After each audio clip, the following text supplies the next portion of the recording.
Hello and welcome to the latest episode of the Reverse Sweep Show. This is your host SS, and joining me as ever is my co-host AB. And this is a special episode because we have got a special guest in the house. We have got Thanja, popularly known as the Cape Town Queen or Cricket Queen, depending on the platform you are watching her content. This is going to be a fireside conversation. But first of all, welcome to the show, Thanja. Thank you so much for having me, guys. A good way to spend Saturday morning before we get back to the Test cricket. So yeah, thanks so much. Tanya, let's just dive into the podcast. We, as we like to think of ourselves, are at our core a cricket storytelling podcast. And we absolutely love to hear stories around the game and how people started watching the game, how they fell in love with the sport that we like so much.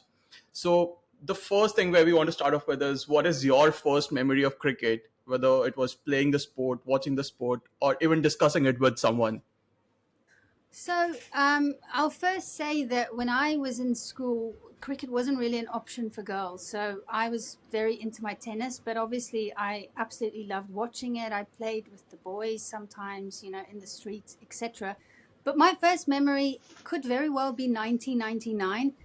But I only remember flashes of it for good reason, right? It's like a horror movie where you sit at a dinner table and then you just get these flashes of my parents just being so upset. But an actual full memory that I do remember is every summer we go to my grandfather in Mossel Bay. It's a place that Dale stay, and I know he loves it there because it's a nice place to surf, just down the road, Jeffreys Bay, a few hours. And all of the grandkids, and there's tons of them. Like my family, they're busy people. Me and my brother, only two, but there's a lot. I have a lot of cousins. And they were always, around grandma in the kitchen. And then I thought to myself, I'm never going to get any attention here. So in I walked to the living room, and then my grandfather is sitting all alone watching South Africa versus Australia Test series in Australia. And I just started watching with him. And the next morning, I woke up at 4 a.m., watched that with him, and just I feel like that's really the moment. And that's probably why the Test format is my favorite format, because there was a lot of cinema back that day as well. I don't know if you remember Andre Nel. Like, geez, that guy he was a movie all on his own. So that's probably the biggest memory for me, and where it all kind of like started for me.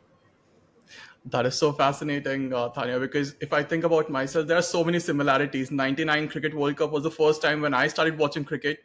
And of course, like I grew up with cricket in India. It's the most popular sport here. You would know about it. So my dad is a big cricket fan, and I used to watch the matches with him, and he taught me about the sport. In fact, the very first game that I remember watching was India versus South Africa in that 99 World Cup. Oh, When wow. it was I think India lost. They gave South Africa a target around 250 odd. Ganguly scored 97, Kallis 96. So that was my very first memory of the sport. Yeah, Carlos, yeah, that's my hero. He's also one of the reasons that kept me, watching cricket. And also, his 200 took 50 years. I mean, how long did he take to get his 200? And that was like every match. My dad used to take me to every single Newlands game. Mm-hmm. I've watched so many teams. I think the only team that I haven't seen is probably New Zealand, but everybody else. So that used to be a big pastime. And it's like my dad and my grandfather as well. They used to do it as well back in the day. But yeah, Yeah. that's some Yeah, good New Zealand Skanky. don't come to Yeah, the yeah. New Zealand don't come to the South African shows that often because of the calendar clash, I Yeah, guess. yeah. So it's the only team that I still haven't seen. So I'm just probably going to have to go to New Zealand to see that happen. But Yeah. yeah, But speaking no, of Andre awesome. Nell, I think he's super popular in India because of the Sri Sant incident and the dance that Sri Sant did in front of him. So everyone remembers how much of a menace he was. Always thought a vein was going to pop in his head. Yeah, I thought they always need to have an ambulance ready because this guy, something is going to happen. yeah. Yeah, he was awesome. I loved him. Yeah, I think for me, I just predate you guys by a couple of years. So for me, the flashing images are of '96 World Cup, actually. I remember my mom showing me the opening ceremony and the national anthems being played. The West Indies team were in their maroon blazers, and she pointed me towards, yeah, that chap is Brian Lara, and he's a bloody good cricketer. I remember that. And then the next flash that I remember, and I think the bug had already been in me regarding cricket because we lost the semi-finals against Sri Lanka, and there were bottles and coins being thrown on in the stadium. Goodness. And my mom later on told me that I did not eat my dinner that day because I was so disappointed that India were knocked out in the semi-finals. As a child, not eating, that's pretty big. Like, Yeah, yeah, yeah. that's huge. Yeah, and that led, yeah, fast forward 25, 30 years, and we are doing a podcast in cricket. So that's where we are. Yeah, it's But amazing because you can trace it all back, kind of like, 'cause for me as well, like Test cricket is the thing that I love speaking about the most, and it's kind of like where it all began, you know? So it's kind of amazing, yeah. Quick timeout. If you are loving this dive into cricket's wild twists and turns, hit that like button and subscribe to the Reverse Sweep Show. and if you've got that one friend who can't stop talking about cricket, share this episode with them and bring them into the squad. All right. But yeah, let's get into topical subjects right now. We spoke about how we are close to start of the play on the fourth day of the fourth test match between India and England series, probably the marquee series of this year till the Ashes starts. So Tanya, pretty good place to start. What have been the most intriguing storylines for you when you look at the India-England series? There have been so much to look into it, but what has stood out for you? Wow, it's been a chock and block series. You know, every single match going 5 days. There's just so much stuff happening. On the one side, you've got India, who is coming off quite a few losses in Test cricket, haven't found their feet since Gambhir took over. And then on the other hand, you've got England, who everybody thinks is going to lose 5-0 to Australia. So there's so much on the line, I think, for both teams. And I think that's why we've been seeing such a great series. I think one of the main talking points for me is that phrase, you know, 20 wickets. It's England. Pitches can get really flat on day 2 and day 3. As we saw, the conditions were completely in England's favour these last 2 days because it's England, right? You can get your centuries if you bat day 2 and day 3.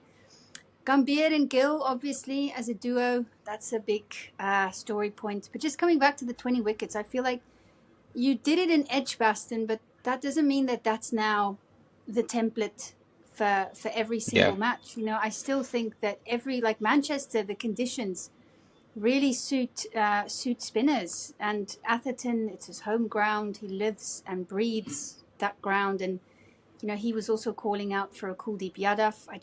It's just such an X-factor player. I don't know how the hell we didn't see him at Manchester. So I think those are some of the... And also Bazball, which I know we're going to speak about now. That's also something, obviously. And you just saw Stephen Smith's comments. Oh, okay, you guys are playing a different style of cricket now. Yeah. Wow. Yeah. And I feel like that's what I saw at Headingley as well. You saw Zach Crawley and Ben Duckett starting off managing Bumrah's spell with a strike rate of 50, 40. That's very unlike, especially Ben Duckett, right? And then at Lord's, you saw Ben Stokes and Root as well. But I mean, I guess we'll talk about that soon. But that's some of the storylines for me. And yeah, I don't know. What do you guys think? What was some of your... Yeah, I think pre-series, and we'll talk about predictions now since we are too deep in the series, but I was a bit circumspect about how Gill will go on as a batter because he had been a bit out of form in Test cricket. He was dropped from the Sydney Test match, if I remember correctly, at the end of the BGT. Also in Sina specifically. Correct. So I was more like, how will he fare as a batter now since he's become the full-time Test captain and his first tour is England in a long series, and India doesn't have a long history of late playing big 5-match series as well. It takes a toll, especially now we are already seeing it. That was like a storyline I was intrigued by, and surprising to me, I think he stood out pretty well. We were AB and I were talking off air a couple of episodes before. It looked like Graham Smith back in 2003 when he was touring England and he made those double hundreds. It was almost like that, a young captain touring England and making those big centuries. But the batting has done well. Of course, in the first test match, it was the question of tail not making enough runs and we were collapsing. But I think the problem is something that you hit the nail on the head with 20 wickets. And one of the things is that our bowlers seem to perform better when Bumrah is not in. Like Siraj performs better when Bumrah is not playing. See that stat, yeah. That is like such a curious case of Indian pace bowling attack right now. The best bowler in the world plays and our bowling is a bit weaker. And when he doesn't play, everyone else steps Yes. up. Look, I also think he's tired, guys. I mean, it's just been the Yeah. IPL as well, and now we're talking about 2028 where they want to lengthen the IPL. My personal opinion is I don't think it's a good idea. I think it's going to affect your players, what would you call it, longevity, maybe, stamina. I also think that people from Cena might not even complete the IPL then because they'll definitely He's choose physically Test so cricket. cooked that he's fumbling on the stairs of Old Trafford. So Yeah. that says a I just lot. think he's tired. You know, the Yeah. guy plays a lot of cricket. Siraj is an absolute machine, though. I mean, that Yeah. guy I don't know how the hell he just rocks up. But yeah, it's a bit of an issue. And I think for Gill, look, the turning point was that altercation with Zach Rawley. I mean, I feel like everybody knew that was going to be a big defining moment in the series. Everybody has their opinions on that. I just found it interesting that happened with Punt not on the field. Because when Punt was on the field, all of those other games, you never really saw that kind of side from Gill. Because, you know, Punt is kind of the guy who talks and keeps people riled up. Yeah. And especially, I'm not saying I'm completely against it, but it's going to look good if you can back it up. But it's not going to look good if you can't back it up, right? Yeah. Yeah, look, he's got a big batting innings coming up here. He's got an opportunity here on a pitch that's now flattened out a little bit, but it might get drier. Maybe, you know, we'll see a bit more. We'll see Liam Dawson in action. Yeah. But yeah, that's kind of like how I see things. An- Another storyline specifically with the England bowling has been Ben Stokes for me. I never thought he would bowl again in a test match, and now we have seen him pick fifers, bowl like marathon spells. This is probably the most he has bowled in a series ever in He's his the career. leading wicket taker, I think, right now in the He series. He's the broke record as well for the most. There's also a Yeah. most overs or something. I don't know if it's a 5 test match series at home or something. What's remarkable for me is that he just came back from all of these injuries, fitness, and he just seems to be getting better and better every match. Like, I don't know what is he eating for breakfast. I don't know. But if he's in this kind of form, and they've got Jofra Archer, who's also just slowly getting back to his best. He actually bowled his quickest over ever the other day. Mark Wood, Gus Atkinson, you know, Bryden Carter's also done well. I mean, I feel like England, I mean, I don't know about the 5-0 thing anymore, you know, because I do feel like Yeah. they're being a bit more circumspect with their batting. It's not just see ball, hit ball anymore. It's playing the situation, which Joe Root and Ben Stokes, they do it so well. They're so experienced.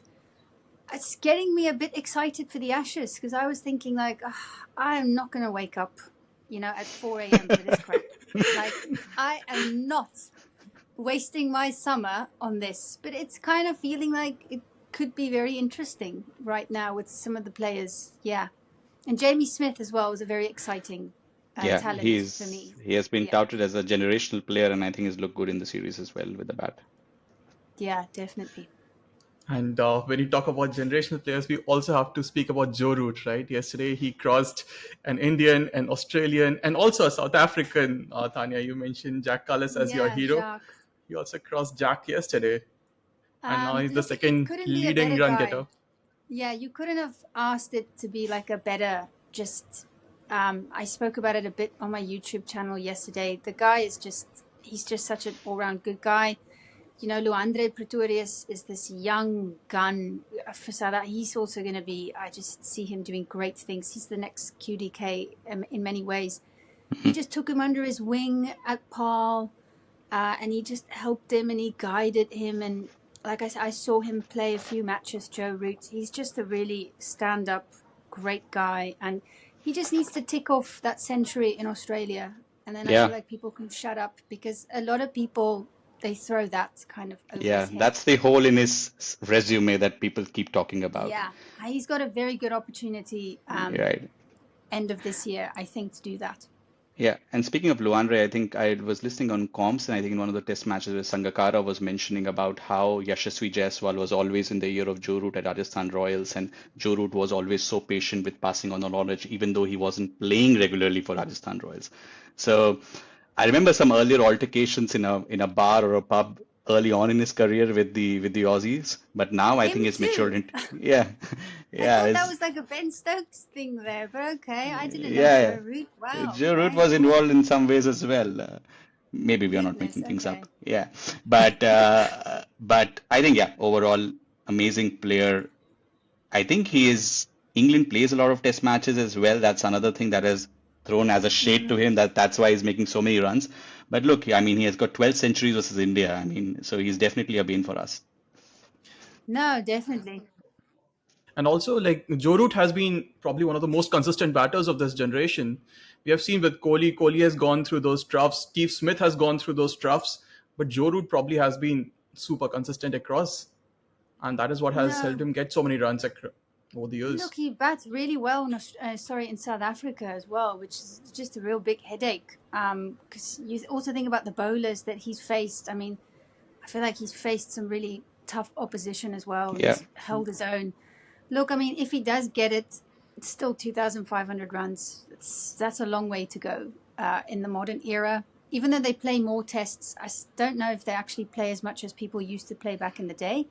yeah. But he looks fit. He looks good. Yeah, it could He definitely was a still candidate. grumpy to get out at 150 yesterday, maybe because of rolling his ankle over the ball. So it seems that the hunger is definitely there for him.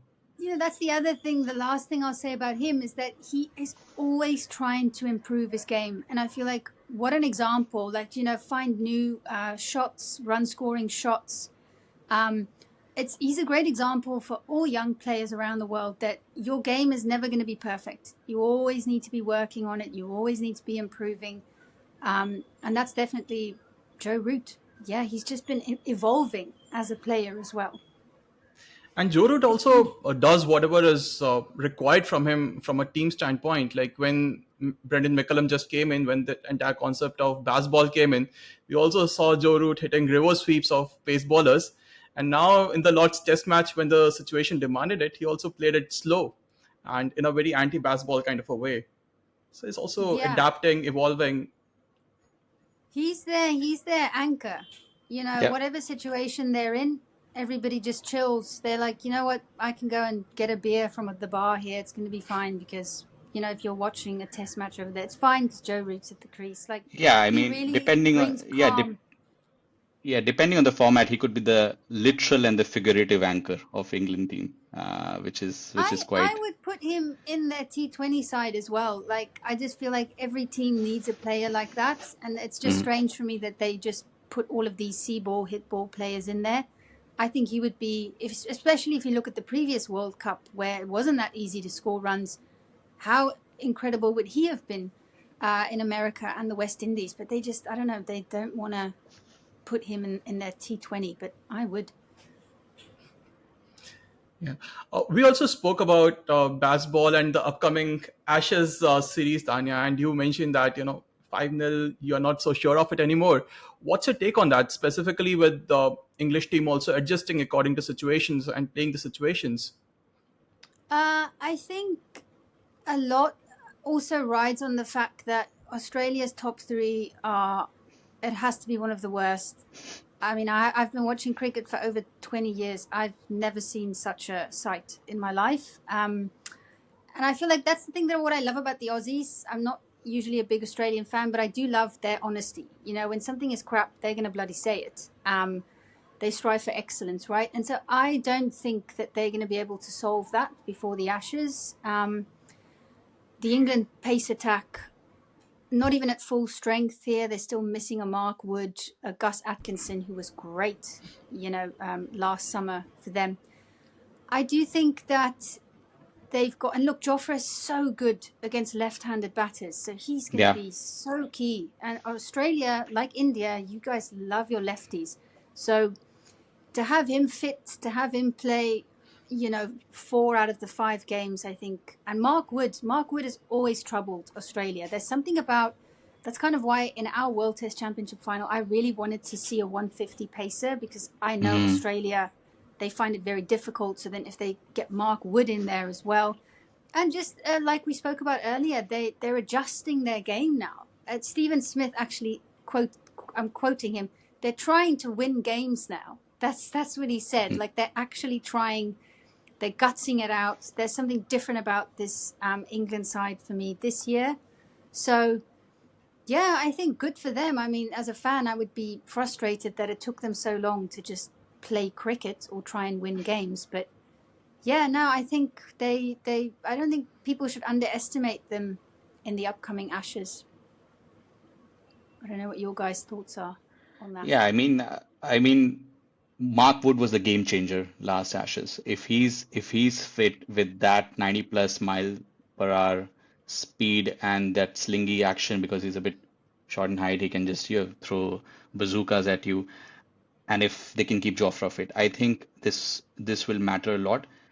If we keep 20 wickets as like primary criteria of a team winning test matches, I think Australia, I've started seeing in the last couple of years their fast bowlers. I know Boland is exceptional. He's an average of 16. It's historic right Yeah, now. how is he not in the first team, guys? I Yeah, don't know. and probably they will be getting him in because Hazelwood doesn't seem to be fit all the time. Stark and Cummins are going really well, but so even though they will go through the motions of changing their bowling lineup, but it's the batting where the problem is. Marnus is now effectively out of the team. Will he make a comeback? We don't know. And then they still have to figure out the opening. So it's going to be a tough series. I still say Australia will nick it because it's Australia, it's down under and it's Ashes. Everything is planned for that specific series in their planning. But yeah, it will be a good one to watch. I just think that if you get the top three early, there's the same thing with England. That's been an issue for me with India, is that if you can just get Joe Root in as soon as possible, if you get Stephen Smith in, we saw now with the West Indies as well, if you get him in as soon as possible, then you can really put them under pressure. So if they can do that, yeah, I do think England can win a game or two. We'll have to see, yeah. Yeah, I also agree with whatever you guys are saying because I think Australian bowling attack is probably the best that we have seen of late.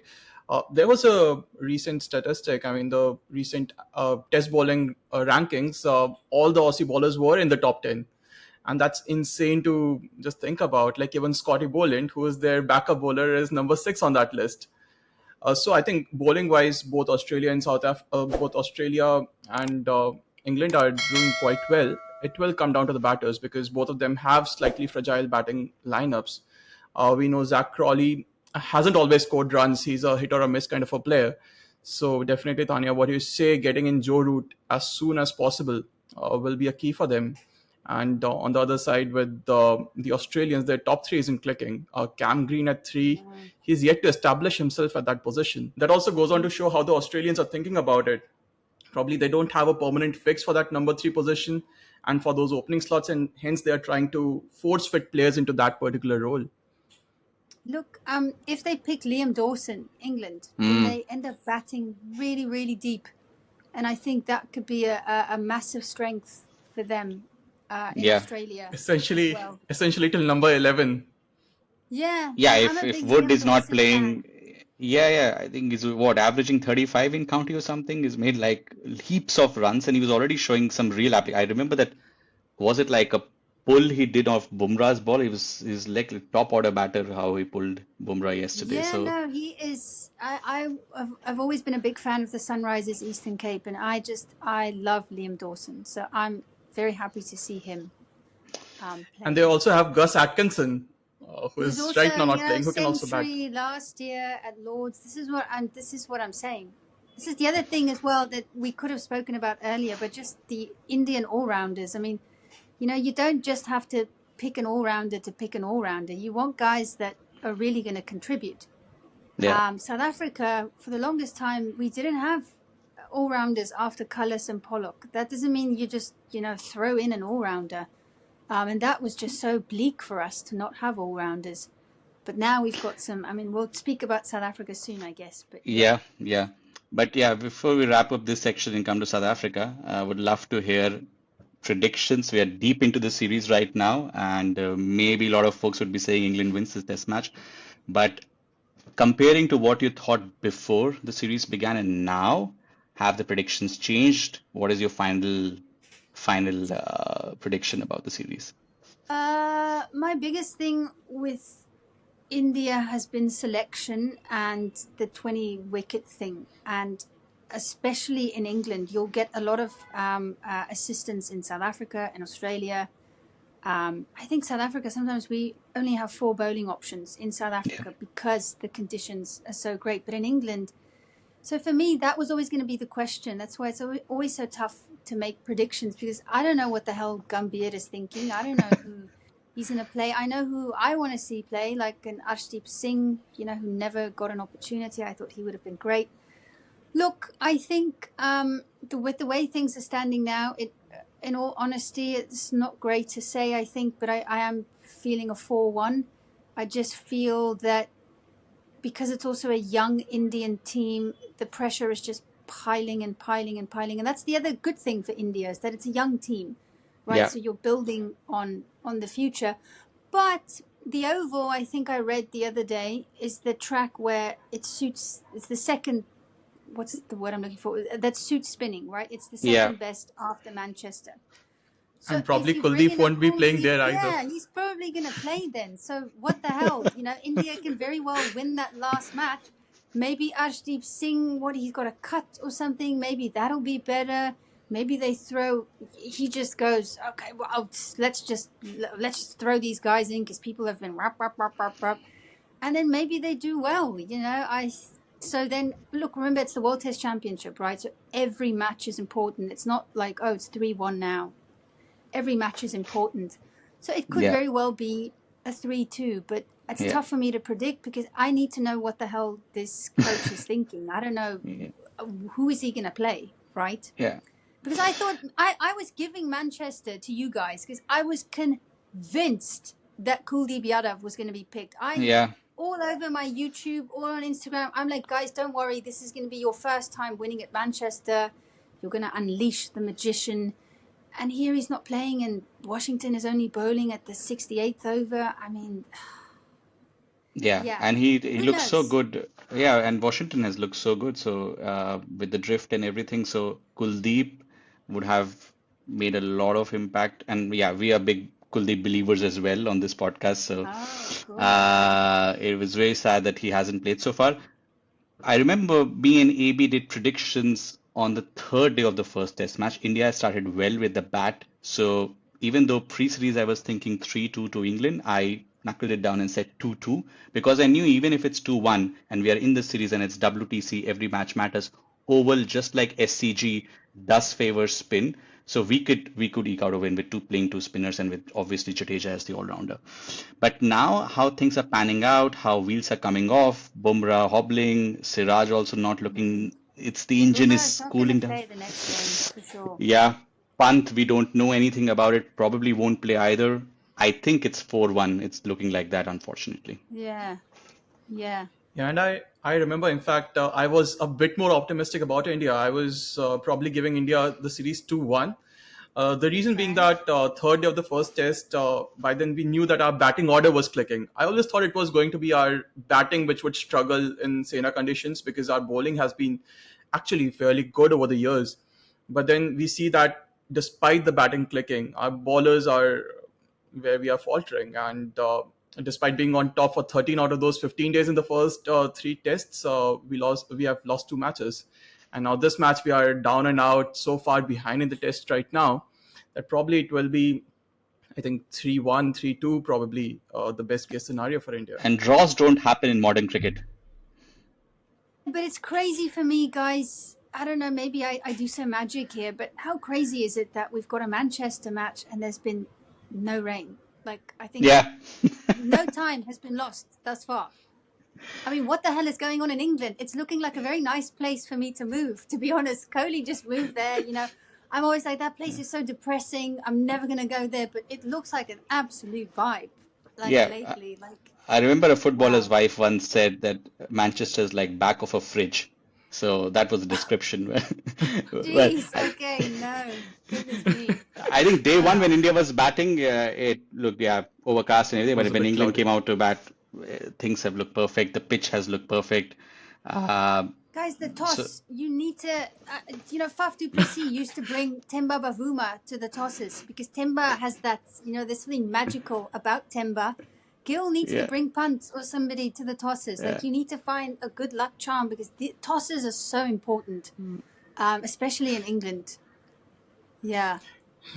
It's actually mind-boggling. We have lost what 14 tosses in a row this year, That's 15 tosses. impossible. It's Statistically, that's crazy. impossible. How are we It's losing Yeah. those ones? 16,134 or something in one. I mean, how the hell? Imagine you bet money on that. I would be living in a castle now. Yeah, Yeah, but let's change gears slightly. Let's zoom out from the India versus England series. Let's look at the full WTC cycle. We have a full, very interesting cycle coming up. So, which are the major series, major players, key players that you are looking out for in this cycle? What is your perspective on this?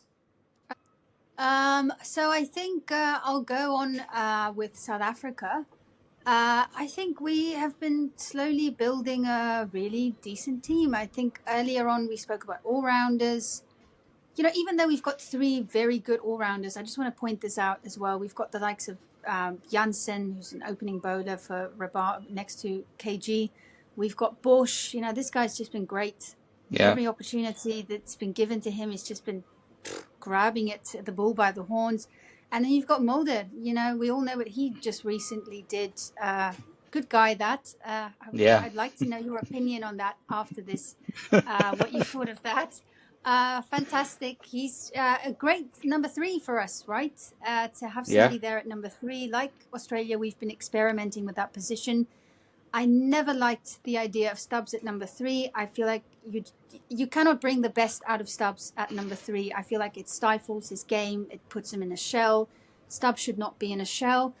So that's been fantastic for us. But I will tell you, even though we've got all three of those all-rounders that are absolutely brilliant, we're not really picking them. We're not picking all three of them.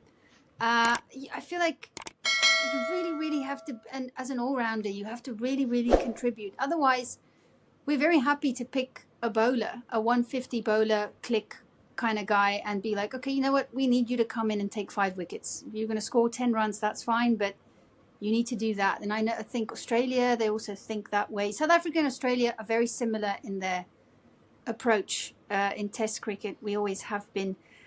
So a lot of guys I'm excited for. I think Dewald Brevis, Luandre Pretorius, you know, Kwena Mapaka. There's so, even now with the under 19, where's this page? I wrote it down.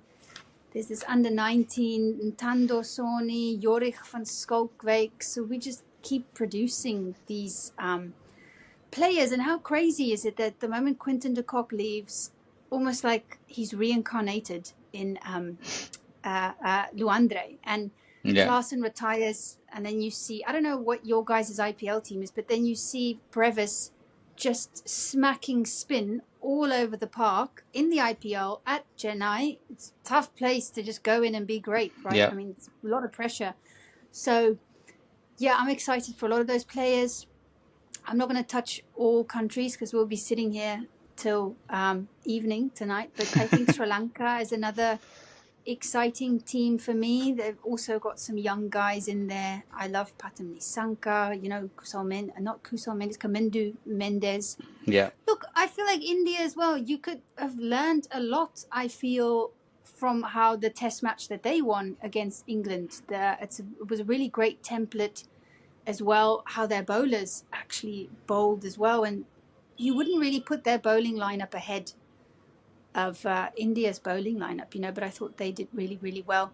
So Sri Lanka is an exciting team for me. I don't know about Pakistan. They just really seem to be losing the plot. I'm saying that now, but we're going there soon, South Africa. But yeah, I don't yeah, know. What are your guys' opinions on that one? yeah. South Africa has got a lot of exciting players. I think on the Mulder bit, I was taken aback by his. I was in my office and I was following the scores and what was happening, and then I was like, wow, this guy actually decided to, call the innings day. I think if it was instead of Brian Lara, a South African holding a record like a Smith or a Callis at 400. And if he wanted to reach 399 and give it, okay, that's hats off to you. I mean, that's respect, which a lot of other players for other teams have done. Like when Mark Taylor approached Bradman's record, he just let it be there and everything.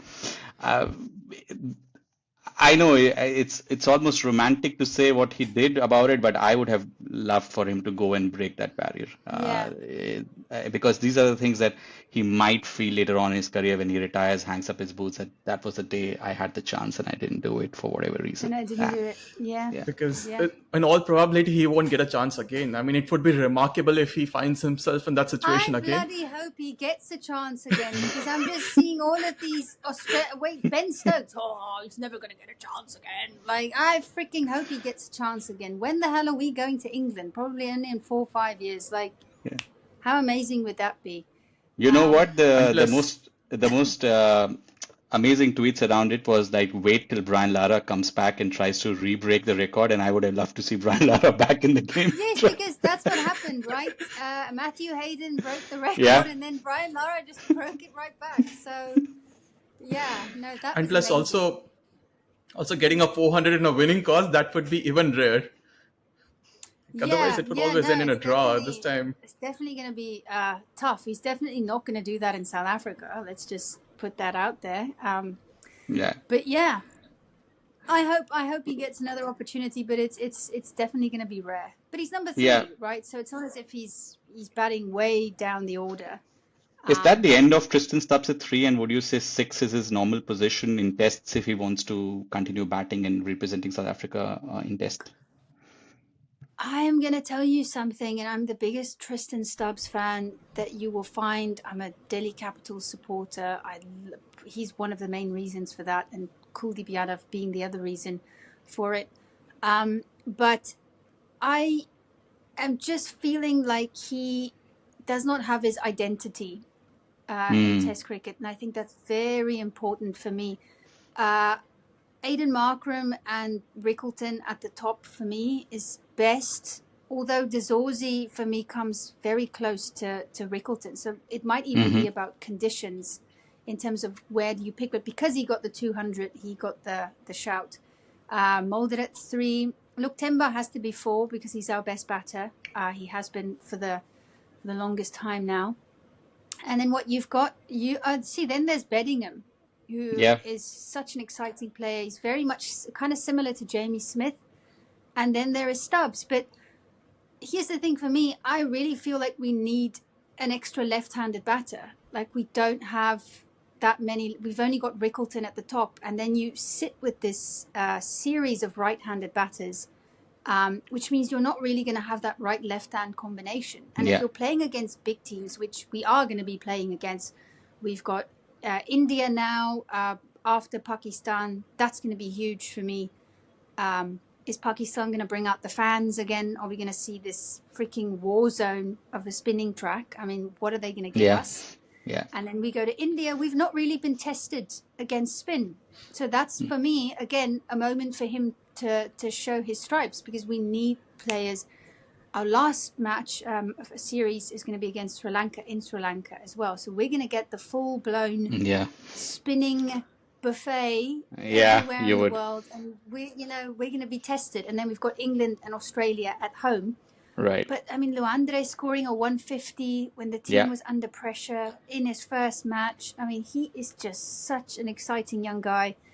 And we need somebody like that. I do feel as well. We need somebody who's going to have a strike rate of 90, 100, 110.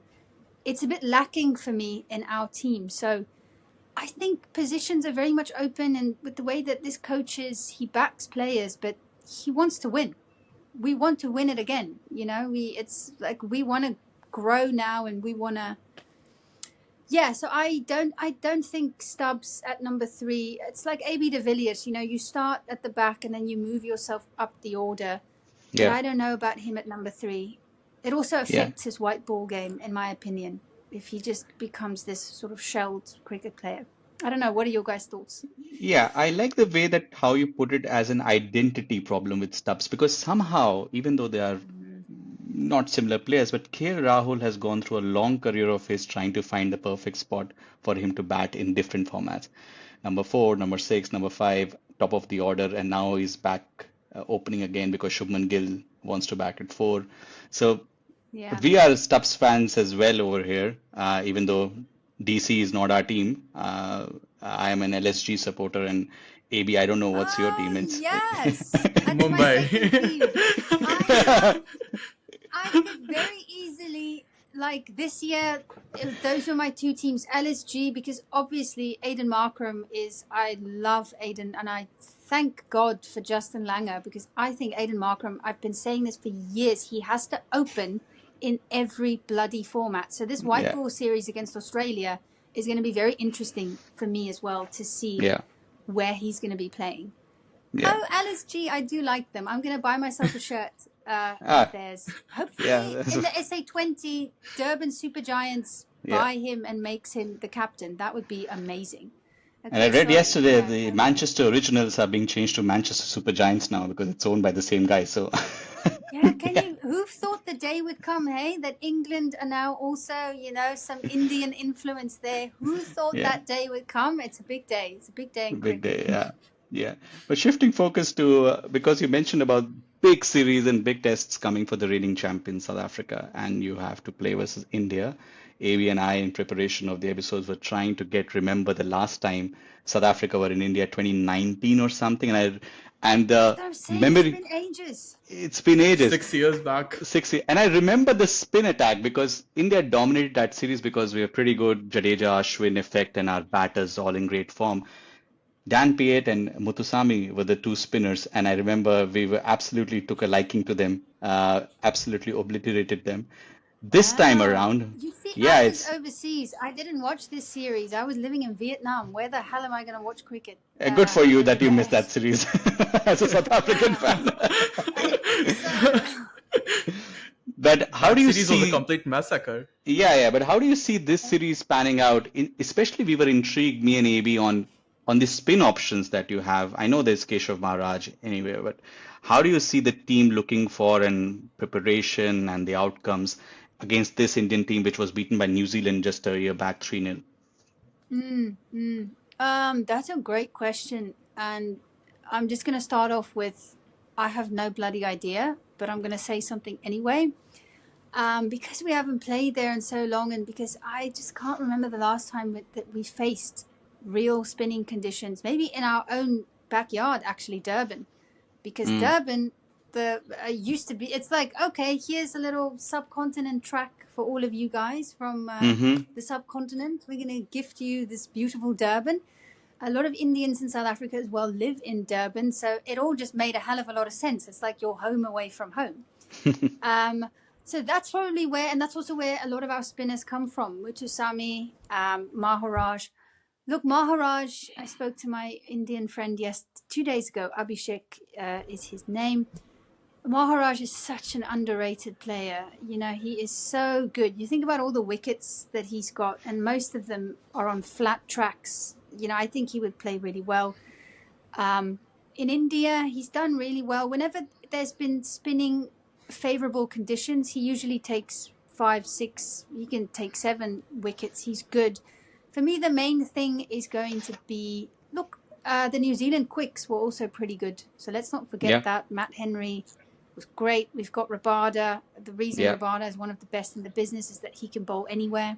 He's not just one of those bowlers that doesn't bowl well on the subcontinent. He's proven that he can bowl everywhere in the world. The main thing for me is going to be the batting against mm-hmm. spin. Yeah, How are we going to tackle that?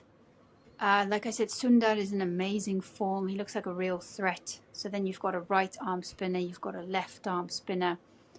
we'll probably I throw have two no of them. idea. Jadeja and Aksar. We'll throw two of them to you. Yeah, Or maybe yeah. even So Kuldeep. so who plays spin really well in our lineup? I think from LSG, you could already see that Markram has worked on his playing against spin. He Yeah, plays that shot now that Klaasen does, where he yeah, goes yeah. back and he smacks it Back over and for just smacks 6. it up. Yeah. Yeah, so that's what I love to see. You need to always be working on these things in South Africa, especially Sina, especially New Zealand's batting against spin is one of the best in the world, and that's one of the reasons I thought that they played really well. We play patient cricket, so maybe that could count in our favor. I have no idea what to say about that series, but we Yeah. played Pakistan before that, so I actually hope that Pakistan This is the other thing. This is important. I also think the reason New Zealand did so well is because did they not play in Sri Lanka Sri before Lanka. they They played play in Sri in Lanka. India? So there was a bit of Yeah. a warm-up situation there for them. Because if you're playing only 2 or 3 matches, you need to be on the money from the go. And I think that helped New Zealand a lot by playing in Sri Lanka. And so I just hope that Pakistan, it's not going to be a flat. God, I hate it when it's. I think they changed the I tracks hate it. in the middle So of the last England series after going 1-0 down. They said, okay, After stop preparing these 650 run wickets and play spinners. yeah. So hopefully it's a real test for us. If we lose, then that's fine. But then at least it's some preparation for But India. as a cricket fan, I was a bit taken aback seeing that it's just a two Test match series between India and South Africa. South I Africa hate being that. the Test Yeah. champions and India being such a superpower. It's just a two Test match series. I Versus the also reigning hate that. champions. Yeah. Yeah, I hate it. I would love it to be 3-4. I think 5 is difficult with the schedule because there's just so much cricket happening. But at one point, hopefully, I can get a little interview there with Shukri Conrad because he's got a private account, but he followed me back. So hopefully, at some point, I can speak to him because That's the this is my breaking news of the biggest cricket podcast. question. Yes, breaking. But this is my biggest question: is why the hell are we only playing? We've got 3 against England and 3 against Australia, guys. So that's going to Right. be Yeah. damn exciting. Yeah. But yeah, I agree with you. I think two matches is just what the hell is Yeah, going it's on? like it's just the appetizers on the menu, no main course over here. This is, I think, yeah, it's a reflection of the FTP and how it would have been created like 3, 4 years back. But overall, I mean, it's rhetorical. I mean, it's quite disappointing as a cricket fan. Uh, Against the reigning champions specifically, you would want to have at least 3 matches. I mean, doesn't make sense to Yeah, have a 2 match at series. least. But what are your predictions for the entire cycle of WTC? Who do you pick as your 2 finalists? Because I was going through one of these analyses, and they gave India an 11% chance after the recent losses against England. They gave And I South think Africa 50%. We haven't even played a bloody match. Like, who's making this stuff? Like, stop. No. So, I don't know. We started off really bad in the last cycle, and then we were like in beast mode, which was amazing. I love the fact that Shukri has created this squad in the white ball and in the red ball now that, you have to put your country first, which is very important to me.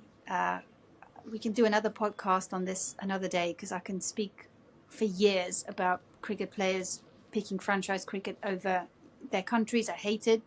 Guys, this is going to sound crazy, but I just feel like this might be England's first final. I don't know why.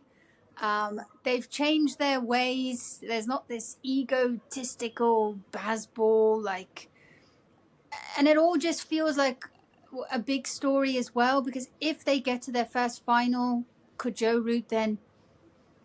There's a party going on outside here. Joe Root, sorry about that. It's Saturday, guys, in South Africa. Stuff's happening. Maybe England, Australia is always there, aren't they? Yeah. Australia. So maybe that. I would always pick my country, but I just feel like we've got we're pretty much facing all of the tough matches. We've got all of the spinning countries. Yeah. We need to go there. We've got England. Our home matches are against England and Australia. I just really want us to beat, we need to beat England because last time they were in South Africa as well. Oh, God. I really want to go to all 3 of them. I want to go travel a bit and try and watch. I've never watched a test match outside of Cape Town, guys. So please pray for me that I can do that. I just feel with India... See, here's the ego problem again for me, is that Gambhir is struggling with an ego problem. If he can just... I feel like you have the players to do well because you made 2 finals, right? You played a certain brand of cricket. There was nothing wrong with that brand of cricket. And then all of a sudden, here comes this now. And you've got Kohli not performing. And I don't know. What are your guys' thoughts? I'm just going to throw it out there. It's the beginning. So my first prediction. He's not far away from a sack actually. If I have to be honest, Gautam Gambhir, Yeah, he's losing far too many matches, and the questions will pop at some point of time in his direction. We were odds-on favorite to make the finals even in the previous iteration, and we goofed it up and yeah. opened the door for you guys to take full advantage of. You spoke about choppy And beginnings of Sri South Lanka African as team. well, right? Yeah, Sri Lanka was in yeah, as well. Yeah, yeah. so many teams were in the running there to make it. I think And I think you guys started off playing a second string team versus New Zealand at the start of the last WTC cycle. I remember that was a Yeah, big news as well. yeah. Again, this is all part of the next podcast, guys, because I Yeah, have yeah, so much to say about that as yeah. well. Like, oh But my yeah, God. if I have to zoom out and predict, I would say Australia always makes the cut for me because they're Australia and they know how to do it. I think this is the last cycle where they could hold on to any kind of transition. The transition will happen at some stage for Yeah, them. because they've got a lot of players going out, guys. That's another topic right there. They've You're got right. old guys. Yeah, but Yeah, I think they will be that's able to big. manage this cycle. England is a great shout. I think New Zealand, I haven't looked at which teams are they playing. They could be a good option as well. I'm not counting India in this one. I think they still have this team needs some more maturing to happen. And South Africa, the only reason I'm not going to pick them is because of all these tours into the subcontinent, which I'm not so sure. I Yeah. need a better sample on that. Okay, I'm going to change my prediction and I'm going to say it's going to be England versus South Africa. Oh, This is wow. my gut feeling now. Everything that you just said, my pride is taking over. I just feel like Australia's batting lineup, depending on who they play, though, I need to actually first see who are the teams that they're playing. But Yeah. I just feel like this is the weakest Australian batting lineup I've ever seen. Yeah. It's going to be interesting to see them in South African conditions. That's going to be And fun. and also with Australia, I really don't know what team will they be fielding in 2027 in the next WTC by the time the next WTC cycle ends.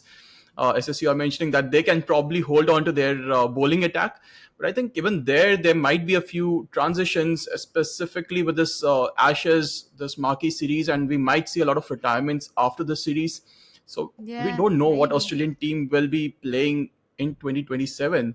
Australia need to play. Sorry, Australia need to come to India to play BGT, right? Is that going to be 5 matches in this cycle? I think so. I Yes. think I so think so. because last So cycle is when that's India went huge. over. That is going to be so huge. If they don't look, India is a tough place. If India plays like India is supposed to play, so that's why I feel like we're going to learn a lot from this series against South Africa, because like I said, South Africa and Australia very similar styles of playing, very similar strengths. So look, if Australia don't do well in that BGT, that's maybe my prediction isn't so bloody bad, people. That's all I'm saying. That's all I'm saying. That's going to be huge. Yeah, it's going to be huge. Yeah. Okay. So that might actually create a really good case for England and South Africa. You think South Africa can be the first team to do a back-to-back? I think with the squad that we've got now, yes, because if you also remember, even when we were winning those matches, guys, we pulled out a guy like we had so many injuries. We pulled out somebody like a Dane Patterson. The guy's 35 years old. Mm. You know, everybody's forgotten about him, but I was really sad that he didn't get a spot in the final.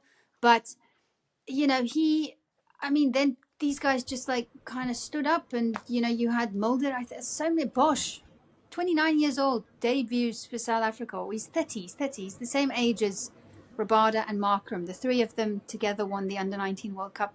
He comes in, he debuts. So I just think that we've got a really great squad depth. I think we bat deeper than we've ever batted in the longest time. Can we go back to back? If we make it to the final, hell yes. I think South Africa's record at Lords, it's really, really one of the best there is out there. But let's get to that final. And like I said, what's great about this competition is that you really need to watch other teams as well, because you know what I'm saying? You need to watch the other results because everything affects your team. But I'm gonna say if we make it to the final, yes. But let's just get there first. So irrespective of whether South Africa makes the final or not, nothing will take away the fact that you are the reigning champions after all these decades and years of heartbreaks, which we are not going to talk about in this podcast. You finally had the feeling of lifting an ICC trophy. What was the feeling like for you personally, having experienced and lived through as a South African cricket fan?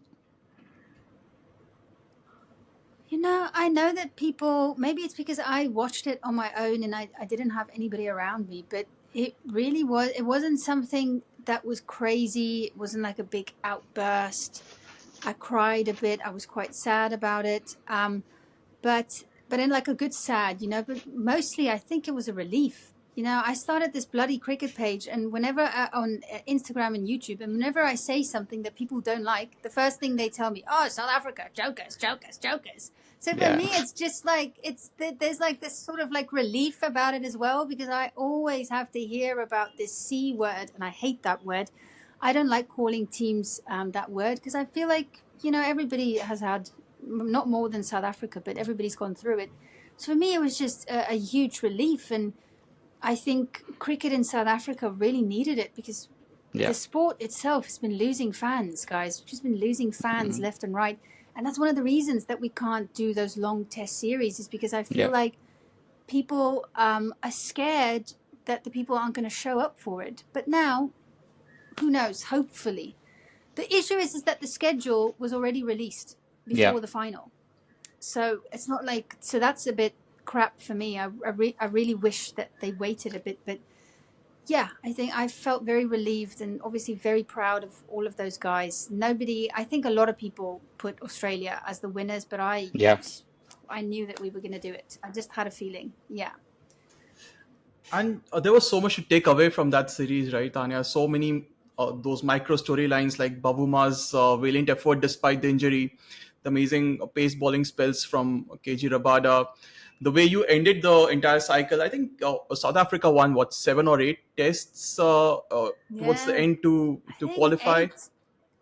Yeah, 8 out of 9. I think we drew one Yeah. against the West Indies, if my Yeah. memory serves me correct, because there was so much rain in that match as well. I think a day and a half of rain. I mean, how the hell do you know? Yeah, so that was great. And Timber, I remember reading that some of the coaching staff said that he shouldn't go out and bat. And I was Mm. like, do you guys were you born yesterday? This is the World Test Championship final. He's the captain. And also he's Temba Bavuma. This guy has had a tough life, guys. I mean, if you have time, you can read up about Temba. But of course he's going to come out and bat, and I just love, it was so important because I felt like the people after Aiden and Bavuma were quite young and Yeah. inexperienced, and this was Exactly. a tough thing to do. You're batting against the most complete bowling attack, in Hazelwood Stark and Pat Cummins. So in the end, that was vital for him, I feel like. And I mean, obviously we're all proud. And like I said before, he's been our best, most consistent batter. So nobody deserves that more than Temba. Yeah. Definitely. Yeah. There has been so much, You guys are making me feel a bit emotional now. No, yeah, yeah. We lived through. Yeah. We are a bit spoiled as Indian cricket fans because we always demand the best from our team. And we went through a 12-year period, if you count the 2013 Champions Trophy, without an ICC trophy. Uh, and you can feel as a cricketing ecosystem that we want more teams to do well. Uh, the World T20 final loss was heartbreaking as a South African fan because we had just given up hope that India could win it from there. So Yeah. can totally empathize and Yeah. can see the emotions from another supporter, whether it's South Africa or any country, when they win an ICC trophy, and none so more than South Africa because you have gone through the entire history of it. So it was absolutely amazing to live as a neutral fan, and of course, who doesn't like Australia losing a big final? Definitely. As Aidan Markram said, anyone but Australia, right? Anyone but Australia, yeah, yeah. Yeah. But I think this is a good point for us to segue into this sudden spurt of success in South African cricket. I mean, there are things happening on and off the pitch. I mean, of course, you are succeeding on the pitch, you are the reigning champions, you are making deep runs in ICC white ball tournaments now, and the South African T20 League as well, which I would love to hear your thoughts around. What's the general outlook? I mean, of course, you told about it's losing fans as a from cricket, but there, do you see a sense of genuine excitement in the South African cricket again with these players coming through that you talked about? What is your general outlook about South African cricket? Will this be a fillip for the next generation? Look, I think something very important to take into account, if you look at countries like Australia, New Zealand, South Africa, we are the guys are as a nation, we're competing with boys choosing rugby. So Yeah. that's a huge thing. Gidi and Rabada, they were almost this close to being rugby players, and then what the hell would we have been, right? So that's a whole other issue, and because South Africa has been so just like we've been dominant in the rugby world. We're Yeah. like the best team ever. We've just won back-to-back World Cups. So you think about young boys. What do they want to do? They want to win trophies. So you see we've got guys. I saw a stat yesterday: 800,000 rugby players are registered from South Africa. Wow. That is an obscene Wow. amount. I think it's the most in the world. So now you've got all of these boys. I saw the other day Luandre Pretorius as well. He was also a rugby player. So I think the main thing that it has done has been for young boys to be like, okay, wow, like I want to be a part of that. Maybe I want to be a cricket player. For children growing up perhaps with not all of the advantages that others, Temba is our South African rugby captain as well. Humble beginnings doesn't even really describe what they've been through. For young kids to see that and to see like, what, if Temba can do it, then I can do it as well. It can open up whole new programs that starts at schools, because that's what they've been doing now. They've been finding kids and they've been putting them in kind of cricket forward schools. So I think that's the biggest thing for me, is that we need the kids to be interested.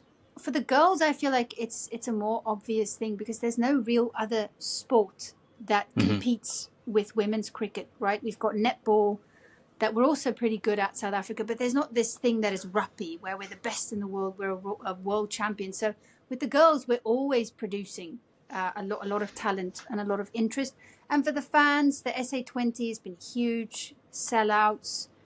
It's just been good for the family. Again, people are enjoying their cricket. I think it's the reason that our white ball cricket is exactly where it is at now, is because of that tournament. People are saying it's the second biggest tournament, right, after the IPL, and I have to agree. I've been watching a lot of these franchise tournaments, and you think about the caliber of players that are joining our league. Why wouldn't you? South Africa is gorgeous, and it's a month for you to play in our conditions, which is the toughest in the world, right? So I think you put all of these things together, and it's a really good and proud moment to be a Protea fan. And that's kind of what I want to do as well. I want to get people in my country interested, and then secondly, I want our sport to be the best in the world. Okay, it's very simple. It's a big ask, but that's what I want. Yeah. And do you also see the impact of the after the Brexit happened and the callback ruling went away and the players coming back and wanting to play for national teams? Has it started bearing fruits, you would say, and would it continue? I know this is dependent on Brexit and international regulations, but what is your opinion? Because callback was often in 2010s a contentious topic, losing players to the system, the county system. I see. Yeah, I see what you mean. Yeah, that's been one of the biggest topics. You'll always find your ex-cricketers, Fanie de Villiers, and those kind of people really digging into that topic. I would just use David Bedingham as an example. I mean, the guy he was the leading run scorer last year in the county comp, and I think Dean Elgar wasn't very far behind as well. But if David Bedingham didn't play there, and you think about that incredible 40-45 or something that he scored in that first innings when Australia were just top of their game and bowled us out for 130, 135, how important was his 40? So he came out there with that confidence that, you know what, I've been playing here for more than a year. Like, I know how to play in these conditions. I can trust my technique. I can trust my game. So I think that's huge. And I think for India as well, I really do feel like you need to, I know you guys have such a busy schedule, but you need to get guys to go and play in England. You know, isn't Ishan Kishan playing there now Ishan as Kishan well? is And playing, Tilak Sai Verma is Kishore playing. from GT, I saw. Yeah. Tilak Verma is Yeah, making a lot of I runs for think it's Hampshire so as well. important. Yeah, because it's so competitive. It's really competitive cricket, right? The county comp. It's the biggest, what would we call it, domestic test sort of like system. England's test system is the best in the world. So I think it's very important. And I think a lot of South Africans were very happy because David Bedingham has been an all-out test player. It's very rare for a South African to just be a full-blown test player. They're Yeah. usually all format guys, like Yeah. Australia. But I like it. Yes, I'm a big Yeah. fan of it. Yeah. I had a question around the two-tier system that's been propagated a lot by ICC, that we want to have 2 tiers of test teams so that the cricket becomes more competitive and is more exciting with a promotion relegation kind of system. What is your thought on it, and how would South African cricket and the South African cricket fans would have an opinion on this? I think coming from one of the nations out of the big three, I feel automatically there's always this sort of kind of camaraderie or whatever, and that people stand together.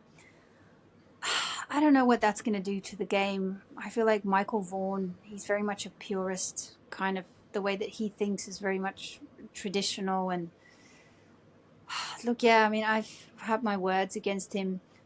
I guess in some way it could be good if there's a sort of like a what's the word, relegation sort of like system where teams get promoted, Yeah. etc., etc.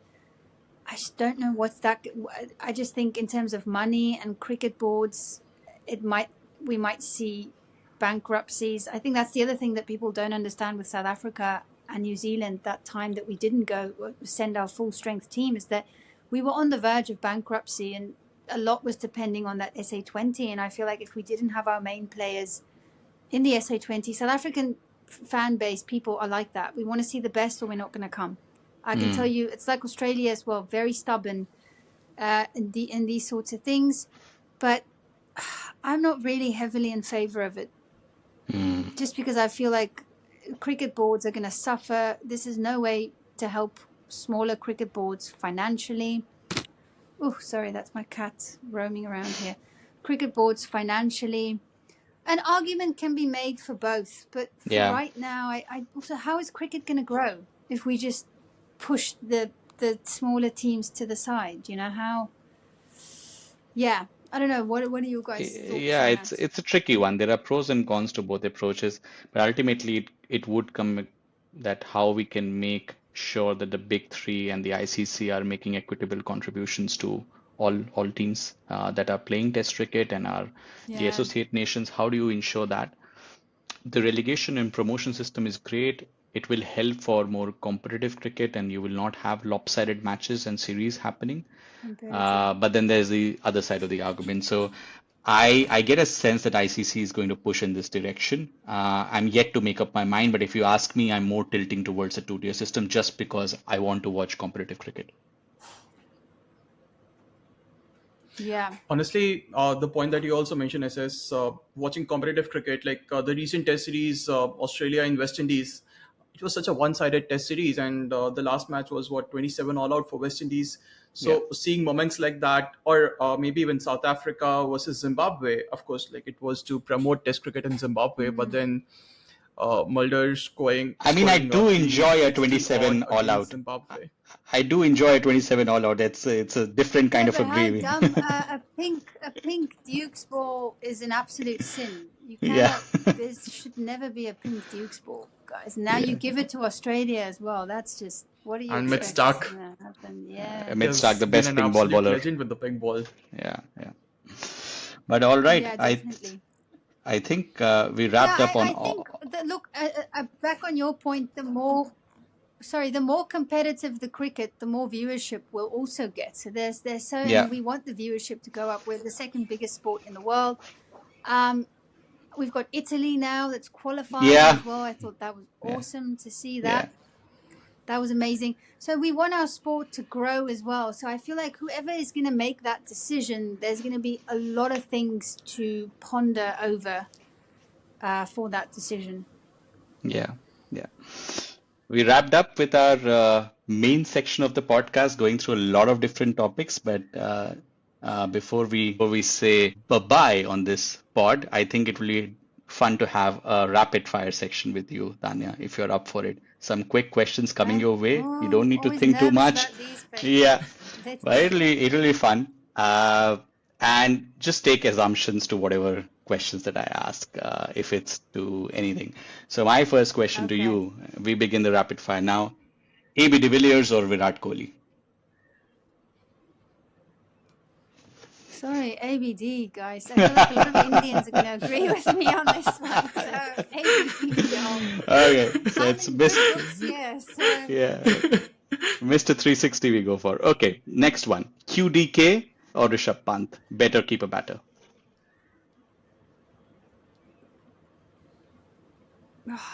Rishabh Pant.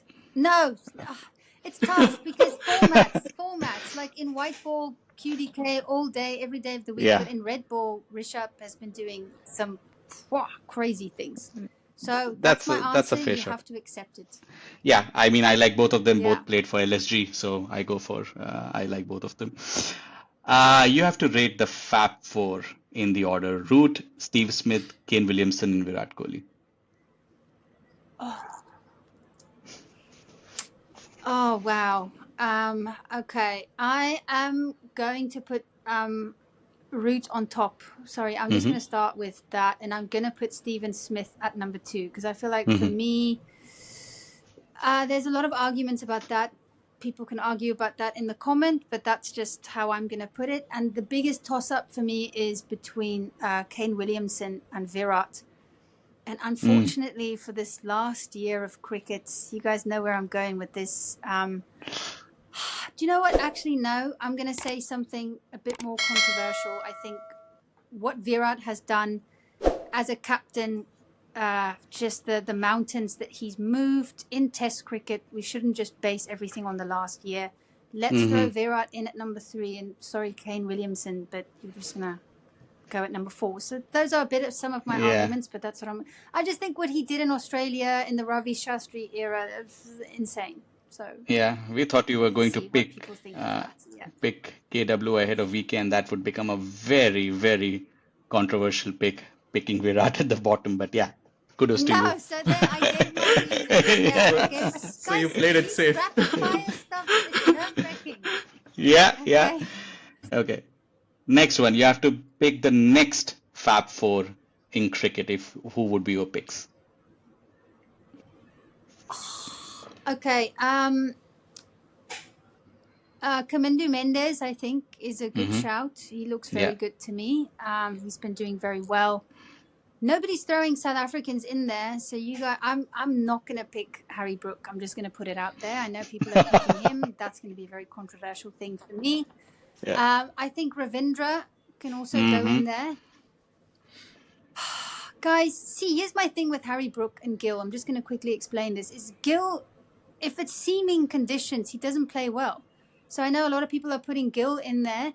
And Yeah. the same with Harry Brook. He's not even playing spin well in England. Yeah. Good luck Yeah. going to the subcontinent. So for these reasons, how can they be in the Fab Four? It's very difficult. I don't even know if there's 4 players right now. In my opinion, I just think Ravindra is great against spin. He's great against seam. I think Kamindu Mendes has jumped onto the scene. I Yashasvi really want to Jaiswal. put a South African in there, guys. Stubbs. A lot of people said Stubbs could be in there, but now I don't know. Maybe a Dewald Brevis, but when is he going to get an opportunity? Yeah, Jaiswal actually is a very good shout. That's a good shout. Yes, I feel like he's proven himself in all conditions. That's what I'm looking at. I want to see people. So let's go with. I'm going to say something crazy. Okay, I'm going to put Jamie Smith in there. How old is Jamie Smith? I think it's Because I just feel like 2021. he's a Yeah. bit more complete. Yeah. So guys, I'm doing something out of the box here.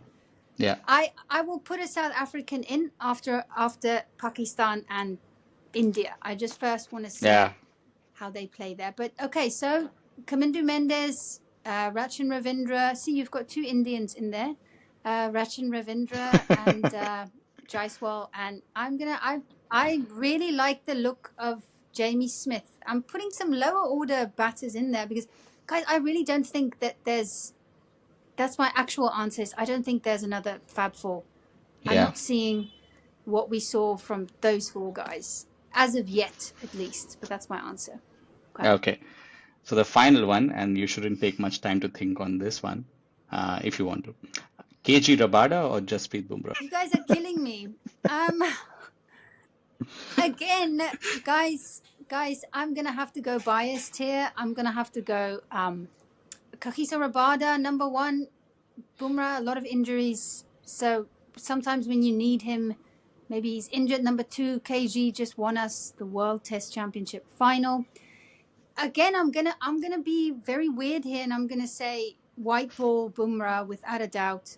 If you go for the best all format bowler, probably of all time, that could be Bumrah, right? Hmm. But in red ball, there's just something about Kagiso in the big moments against big teams. He also bowls well all around the world. I'm gonna have to go with my favorite red ball bowler, and that is obviously Kagiso Rabada. Ah, Yeah. it's all fair. I think we would have picked Bumrah, but I think Rabada is an equally good shout, if not better. Yeah, I was just saying with Bumrah, it's always going to be a question about his longevity because I don't think he will play Yeah. as many tests as Rabada or will play cricket as consistently as Rabada going forward. We are already seeing some signs of that, just playing 3 tests in this 5 test match series. And he's already a bit cooked right now. It looks like that. So I think it Yeah. will So always I come do down to feel that. like we have to take that into account, right? I mean, I do. That's another thing where you can even bring in Mitchell Stark. I mean, how the hell this guy has just been Yeah. delivering and delivering, and what a player! You know, Yeah. longevity. It's huge, especially in this format, the Test format. Yeah, Yeah. especially in today's game where you have franchise cricket and all 3 formats, it longevity gives you extra marks. But there you have it, guys. This was the episode along with the rapid fire section. It was great to have Tanya on the show. We will link her Instagram and YouTube in the episode description. Do check the episode. I'll push out in a couple of days after it's recorded. By that time, we will also have the result of the India-England game as well. And thank you for tuning in. We are available on all podcasting platforms and looking forward to hearing your feedback, and hopefully we'll see you soon again. Thank you.